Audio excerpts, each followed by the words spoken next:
नमस्कार, आप देख रहे हैं न्यूज़ प्लस 18। मैं हूं राजेंद्र राणा। इस वक्त आप सीधी तस्वीरें देख रहे हैं गांव दादूपुर से, जहां पर कृषि मंत्री श्याम सिंह राणा यहां पर पहुंचे हैं। और चलिए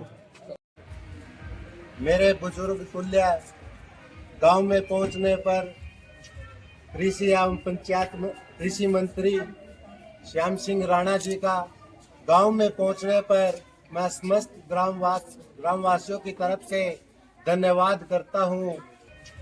कृषि एवं पंचायत कृषि मंत्री श्याम सिंह राणा जी का गांव में पहुंचने पर मैं समस्त ग्रामवासियों की तरफ से धन्यवाद करता हूं। और राजेंद्र जी,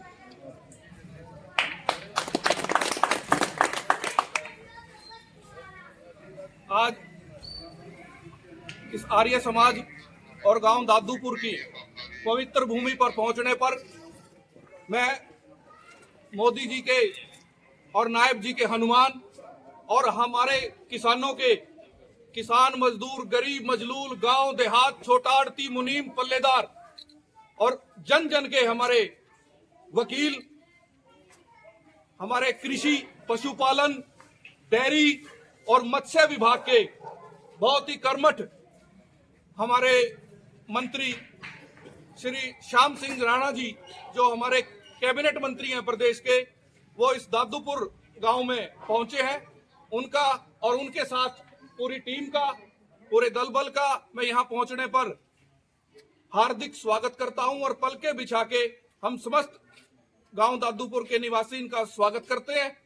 सबसे पहले तो मैं ये कहना चाहता हूं कि पहली बार पूरे देश में एक ऐसा समीकरण बना है, एक ऐसी बात बनी है भी पूरे देश का जो प्रधानमंत्री है और जिस तरीके से देश का कृषि मंत्री है, वही समीकरण हमारे हरियाणा में भी माननीय नायब जी और माननीय श्याम सिंह राणा जी के तौर पे एक बहुत ऐतिहासिक ये समीकरण बना है कि मुख्यमंत्री जी की भी नीयत भी 100% काम करने की है और पहली बार ऐसे कृषि मंत्री बने हैं जिनको धरातल का बीज बोने से पहले फसल को, खेत को तैयार करने का और उसको बेचने तक का सारा प्रोसेस से जो खुद निकले हैं और हर बात का, किसान की पीड़ा का इनको पूरे तरीके से बखूबी ये जानते हैं।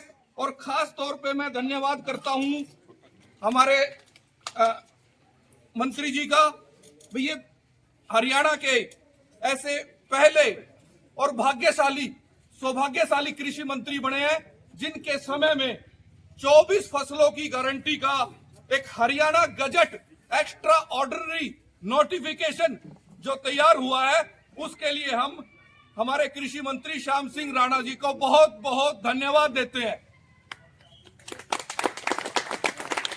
इनसे पहले जब पिछली सरकारों में 14 फसलों पे एमएसपी की गारंटी थी और 10 फसलें माननीय कृषि मंत्री जी ने जो ये गजेटियर नोटिफिकेशन बनवाया है, पास करवाया है, गवर्नर की इस पे सहमति है और पूरे डिपार्टमेंट की इस पे सहमति है। मैं तहे दिल से ज्यादा समय न लेते हुए, क्योंकि मंत्री जी का बहुत व्यस्त कार्यक्रम है, इसके लिए हम मंत्री जी का पूरे हरियाणा के किसान पूरे तहे दिल से बहुत बहुत धन्यवाद करते हैं कि इन्होंने किसान की जो जीवन यापन के लिए, किसान की समस्याओं को दूर करते हुए, फसलों का लाभकारी मूल्य सुनिश्चित करते हुए 24 फसलों को एमएसपी पे खरीदने की लिखित में एक जो गजेटियर नोटिफिकेशन के माध्यम से जो गारंटी दी है, मैं बहुत बहुत मंत्री जी का धन्यवाद करता हूं और निवेदन करता हूं मंत्री जी आपके समक्ष, क्योंकि समय का अभाव है, अपनी बात रखें। गांव के सरपंच साहब, पंच साहिबान, बुजुर्ग और नौजवान साथियों, मेरे साथ है मेरी पार्टी के वरिष्ठ नेतागण साथियों, आज 26 जनवरी पे आया था और राजेंद्र जी ने अनुरोध किया भी गांव में चलना है, तो हम भी गांव में जाने के इच्छुक रहते हैं, क्योंकि भारत गांव में और किसान भी गांव में है। किसान की वजह से आज पूरी दुनिया में भारत का नाम है। हम अभी कृषि मंत्रालय का जो जिम्मेदारी मिली, ये नायब जी ने जब शपथ ली थी तो हमारे को भी कृषि मंत्रालय कैबिनेट स्तर का पद दिया, लेकिन जिम्मेदारी बड़ी है। अब हमारे सामने 3 समस्या है। एक तो पर्यावरण शुद्ध होना चाहिए, आबो हवा साफ सुथरी होनी चाहिए, इसमें जो पराली पे आग लगाते हैं उससे बचना चाहिए। एक है हरियाणा में सेम 9 लाख एकड़ के करीब सेम है, एक सेम को ख़त्म करना, और एक पानी बचाना। पानी मेरी फसल मेरा ब्यौरे के माध्यम से भी हम डिस्ट्रीब्यूशन करेंगे, लेकिन पानी कैसे बचे। अब जीरी की फसल में पानी ज़्यादा लगता है, अब जीरी करनी भी है और पानी भी कम लगे, तो इसलिए हम सूखे में जीरी बोने का हम प्रचलन चला रहे हैं। ये बात हमने अपने गांव से ही शुरू करनी है। जैसे हम पौध बोते हैं जीरी की, अब उसको एक बोरी में पानी में दबा देते हैं, 24 घंटे पानी में डुबो के रखते हैं, फिर उसको हम बाहर निकाल के फिर उसको बोरी के नीचे दबाते हैं, फिर वो जड़ जाती है, फिर हाथ मारते हैं, फिर दोबारा से फिर बोरी ढकते हैं, तो फिर उस जड़ जाती है ना, फिर उसको खेत में अपने पौध बोते हैं, और हम उसको लगाते हैं फिर जून में महीने में, बारिश जब आने से पहले शुरू कर देते हैं। तो मेरा आपसे ये अनुरोध है भाई, आप जैसे 25 जून की बजाय 25 मई को हम पौध बोते हैं, आसपास 20 को 25 को जब पौध बोते हैं उसी टाइम आप अपनी जीरी को सूखे में करा मार के पानी एक बार निकाल के खेत में से, गर्मी बहुत होती है उस टाइम फिर वो बात आ जाएगा जल्दी 2-3 दिन में, फिर उसमें जीरी ओढ़ दो आप। जीरी ओढ़ने के बाद फिर उसमें स्प्रे हो जाएगा, फिर उसमें कबाड़ नहीं होगा। जो 1 महीना सूखे का है उसमें से उसकी पूरी पैरवाई होके 5-6 इंच की वो अपनी जीरी हो जाएगी, फिर वो बारिश में अपने आप ही को थोड़े थोड़े पानी में पक जाएगी।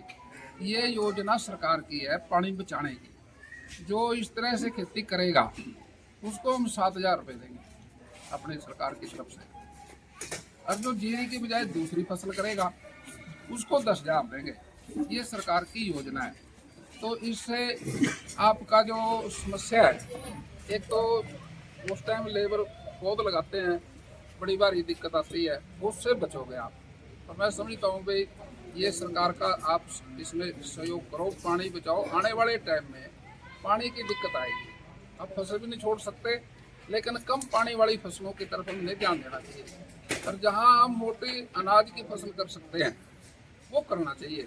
अब उससे हमने जो DAP है, यूरिया है, पेस्टिसाइड है, ये खेत को कमज़ोर करता है।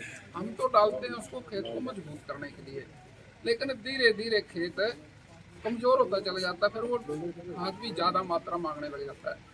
अब कब तक बढ़ाते चले जाओगे, जितना बढ़ाओगे वो जहरीला अनाज पैदा होगा, जिससे कैंसर जैसी बीमारियां भी होगी। उन बीमारियों से कैसे बचा जाए। अब एक ही तरीका है, हम प्रकृति खेती की तरफ बढ़ें, और एक देसी गाय का जो हम 30,000 रुपये तक देंगे, उसके गोबर से प्राकृतिक खेती शुरू हो सकती है। एक गाय से 30 एकड़ की खेती हो सकती है। अब ये इसकी ट्रेनिंग हम गुरुकुल कुरुक्षेत्र के अंदर शुरू कर रहे हैं, ताकि वहाँ से आपको थोड़ा सा आवास हो जाए। 180 एकड़ की ज़मीन की जो फसल है वो प्राकृतिक खेती से हो रही है। वहाँ का अनाज, फसल, साग सब्जी लाइन में लग के 1 घंटे मिल जाती है। आप अगर खाओगे ना, उसका टेस्ट ही अलग है। अब ये खाद वाली चीज़ों से बचने के लिए सरकार आपको प्रोत्साहन कर रही है। अभी गांव में आने से मुझे इस बात की तो बड़ी खुशी हुई, क्योंकि हम जिस एजेंडे पे चल रहे हैं वो तो गांव में जाके पूरा होगा। जो कोई गांव में बुलाएगा उसमें वहीं चले जाएंगे, और वहाँ गांव में जाकर लोगों को ये बेनती करेंगे, अनुरोध करेंगे, भाई सरकार की पॉलिसी का फ़ायदा उठाओ, लाभ उठाओ। और हम इसलिए 3 चीज़ों पे ज़्यादा ध्यान दे रहे हैं। पानी बचाओ, एक सेम को से दूर करना, 9 लाख एकड़ ज़मीन बचानी है, वो भी हम सरकार की तरफ से काफ़ी प्रयास करेंगे। एक आबो हवा साफ रहे, पराली में आग ना लगाया करो, पराली को तो खेत में खपाओ, उससे वातावरण शुद्ध रहेगा और खेत में उपजाऊ ज़्यादा होगा। खेत को भी आत्मनिर्भर हम तब बना सकते हैं जब उसमें अनाज तो ले लो, लेकिन उसकी वेस्टेज ना लो, वो उसी में खपाओ। तो इस काम के लिए आपको यहाँ आने का मौका मिला और आपने हमारी बात सुनी। आपका बहुत बहुत धन्यवाद, बहुत बहुत शुक्रिया। बाबूराम जी, बाबूराम आर्य जी, जो भी साथी